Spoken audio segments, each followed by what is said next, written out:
Hey everyone, welcome back for another deep dive with us. We always try to pick some really fascinating stuff to dig into, but Yeah. I think today's topic might actually take the cake for being, Ooh. well, a little bit thought-provoking, maybe even controversial. Okay, I'm intrigued. Lay it on me. So we're going to be looking at this paper. It's called Article 6, Democracy, and it basically takes aim at this idea Mhm. that we in the West, we just sort of assume, democracy, that's the best way to run things. It's like the gold standard, right? Exactly. Yeah. But this paper, it's like, hold on a second.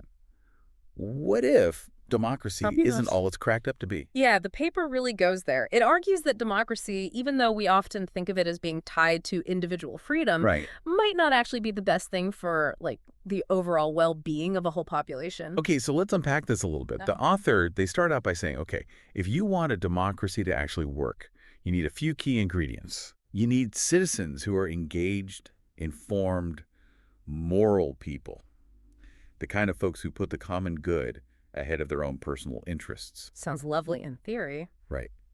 Now, I got to ask, how many people do you actually know who fit that description perfectly? Not too many, I have to admit. Exactly.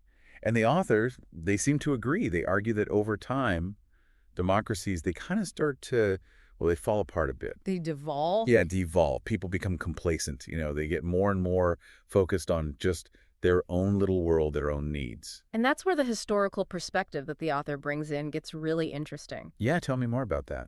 So they point out that even though there were elements of democracy in some ancient societies, you think of Athens. The Roman Republic. Exactly. Yeah. It was rarely the dominant form of government. Mm-hmm. It was often mixed in with other systems like aristocracy. Interesting. So thinking about that historical context is Yeah. the way we do democracy now, with everything geared towards these election cycles, does that actually make it harder to tackle problems that need long-term solutions? The author makes a really compelling case that it does. They point to things like the challenges of getting long-term infrastructure projects going. Right. Or trying to implement policies that are going to last longer than just, till the next election. It's funny because I bet a lot of our listeners right now are like, oh, tell me about it. Absolutely. Well, how many times have we all felt that frustration? Like our governments are just kicking the can down the road on really important issues. Yeah, it's a pervasive feeling for sure.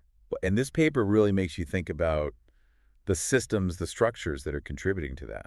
It's not just about the people, right? It's the system itself. Right. And one of the most fascinating ideas the author puts forward, they talk about the potential for democracy to create what they call a transactional relationship between citizens and the people in power. Oh, yeah, that's a good one. So break that down for me. What does that actually look like? Well, what they're saying is, over time, as we put more and more emphasis on individual rights and freedoms, Yeah. it can actually start to weaken our sense of community and responsibility toward others.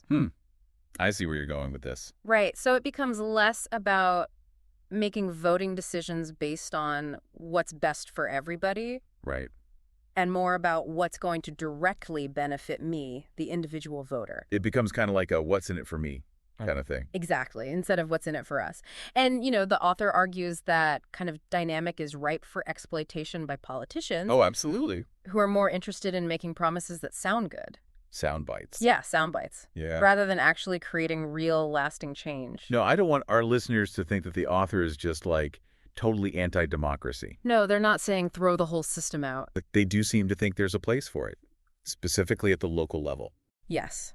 They argue that local governance, because it's closer to people's everyday lives, gives them a much better chance to actually participate in a meaningful way. In a smaller setting, you're more likely to know your representatives. You can see the impact of your vote more directly. So I'm curious, thinking about your own experiences, does that ring true? Do you feel more connected to your local government than to what's happening at the national level? It's something for all of us to ponder, I think. Yeah, it's a good question. All right, so let's take a step back and recap what we've talked about today. We've really gone deep on some potentially uncomfortable ideas. The idea that democracy might not be this perfect system that we often assume it is. Right. The dangers of getting stuck in short-term thinking, especially in politics, and the risk of that transactional mindset creeping into the relationship between citizens and those who govern them. It's a lot to consider, for sure. And it all leads to this really big question that the author leaves us with. Okay, what's the question? If not democracy, then what? Right.